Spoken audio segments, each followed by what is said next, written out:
Bonjour à tous et bienvenue dans cette troisième émission de Démêlons de rugby, notre jeu qui vous permet de mieux comprendre les règles du rugby. Alors attention, on est prêt, on va pouvoir démarrer la première question de cette nouvelle émission. Je suis une action dans laquelle le ballon est lâché des mains et frappé du pied simultanément.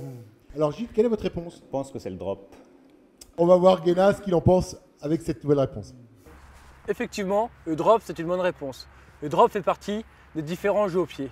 Voyons avec notre spécialiste du jeu au pied, Christopher, quelles sont les différentes formes de jeu au pied? Effectivement, il existe plusieurs formes de jeu au pied. Il y a le jeu au pied de pression, le jeu au pied d'occupation et également le jeu au pied pour marquer des points. Sur quelle partie du terrain tu utilises ce genre de jeu au pied?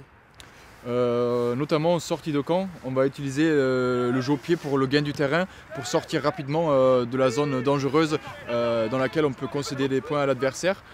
Des 40 mètres aux 40 mètres adverses, on va plutôt utiliser le jeu au pied de pression pour inverser le rapport de force. Puis dans la dernière partie du terrain, qui se trouve le plus proche possible de la zone de marque, on va utiliser le drop ou transformer une pénalité qui peut rapporter 3 points également. C'est très important de marquer les points quand ils se présentent. Un bon botteur, il faut qu'il maîtrise toutes les formes de jeu au pied possibles, que ce soit le jeu au pied de pression où le ballon sera plutôt droit ou le jeu au pied brossé. En fait, la position du ballon va déterminer la façon dont il va se déplacer dans l'air. Donc il y a également le jeu au pied rasant où on va incliner le ballon un peu plus vers l'amont. Donc voilà, on peut varier les formes de jeu en fonction du résultat attendu. As-tu une charge de travail hebdomadaire importante? Je dirais que le jeu au pied représente à peu près 3 heures de travail supplémentaire dans la semaine. Par ordre de priorité, je dirais que je travaille le plus sur mon jeu au pied qui rapporte des points, donc c'est-à-dire le tir au but. Ensuite, on va travailler également les coups d'envoi, les pénales touches et tout type de forme de jeu dont on a parlé tout à l'heure. Mais généralement, je dirais qu'il faut au moins 10 années de travail pour maîtriser clairement un des différents jeux au pied. Ouais.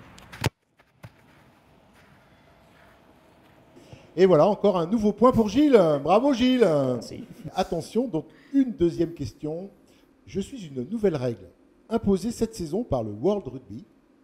Je suis déjà appliqué dans le rugby à 13 et certains pays du Sud. Je permets le gain de la touche dans les 22 mètres adverses. Le 50-22. Voyons tout de suite ce qu'en pense Guéna. Effectivement, c'est la bonne réponse. Christopher, peux-tu nous dire qu'est-ce que 50-22? Effectivement, c'est une nouvelle règle qui existe depuis cette année. Elle est censée favoriser l'attaque. Lorsqu'un buteur se rend compte dans ses 50 mètres que le premier rideau est assez chargé, il peut trouver indirectement une touche dans les 22 mètres adverses. Indirectement, ça veut dire avec un rebond avant de sortir en touche. Cela va lui permettre de récupérer la possession et notamment le lancer et avoir une touche pour son équipe. Merci Chris pour tes explications. Alors, le score à la fin de cette troisième émission, Gilles 3 points, Marvin 1 point et Christine 1 point. C'est bien, ça se resserre, rien n'est fait. Il reste encore 3 émissions pour vous départager. Eh bien, quant à vous, je vous donne rendez-vous la semaine prochaine. Cette émission est terminée. N'hésitez pas, vous aussi, à jouer pour gagner des places avec nous, puis aussi à liker cette émission. Allez, je vous dis à la semaine prochaine, à tous les 3. Au revoir.